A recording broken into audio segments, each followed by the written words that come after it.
Yeah. Thank you, Deputy Speaker. This is an important motion, and I thank the member for raising this motion, and I agree that mental health and suicide are indeed complex issues. Warringah has a strong community of veterans with over 1,300 veterans and over 2,500 clients of the Department of Veterans Affairs. Some of our most iconic sites in the electorate are dedicated to diggers. The Mossman War Memorial, the Poppy Park in Forestville, North Head Memorial, Manly Warringah War Memorial State Park, known of course as Manly Dam, the Freshwater Anzac Precinct incorporating Soldiers Avenue and Jacker Park. They are all important monuments to our veteran community. Recognition of veteran service brings us together on important days, such as every year on Anzac Day. And the Australian Defence Force serves as more than a job. It is part of the veterans' identity, their community, extended family, and often their home. So initiatives such as the Invictus Games provide a mechanism to connect with a new community and a sense of purpose for veterans, central to combating mental health problems. And we need to do more to build community and networks in our local areas. The statistics are frightening. The Australian Institute of Health and Welfare report last year found that there were 419 suicides in serving, reserve and ex-serving personnel between 2001 and 2017. The rate of suicide for ex-serving men was 18% higher than in Australian men. And the data shows that veterans are more likely to commit suicide than once retired, other than whilst serving, demonstrating that it is a transition that is clearly a pain point. It's not only suicide that plagues our veterans.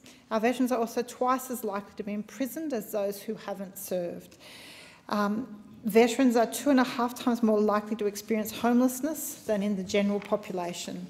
So it's clear we need to improve the support provided to veterans to ease the transition and help them redefine themselves outside the military.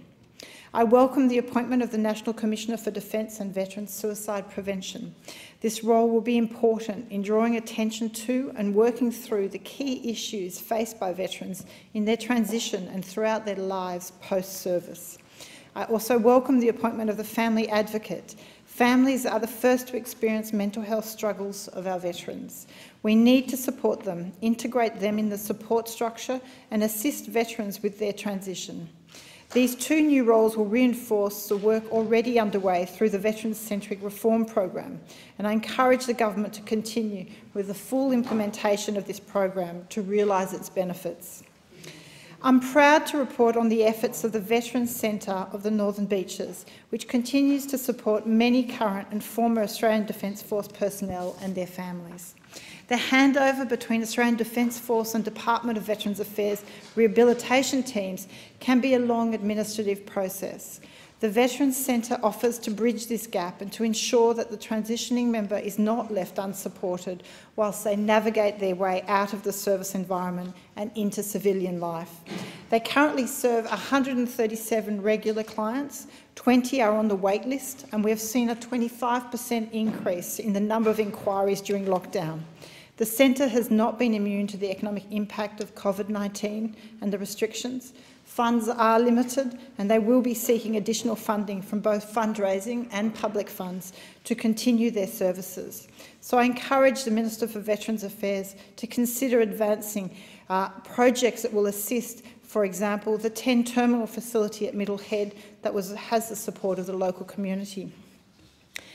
I support this motion and the attention devoted to this important issue of veteran suicide. It's essential that the strength of our community, that we continue to support the men and women who have served in the Australian Defence Force and their families.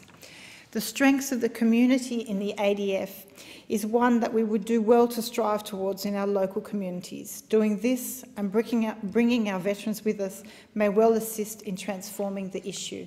And for this, I believe we are all united to make change.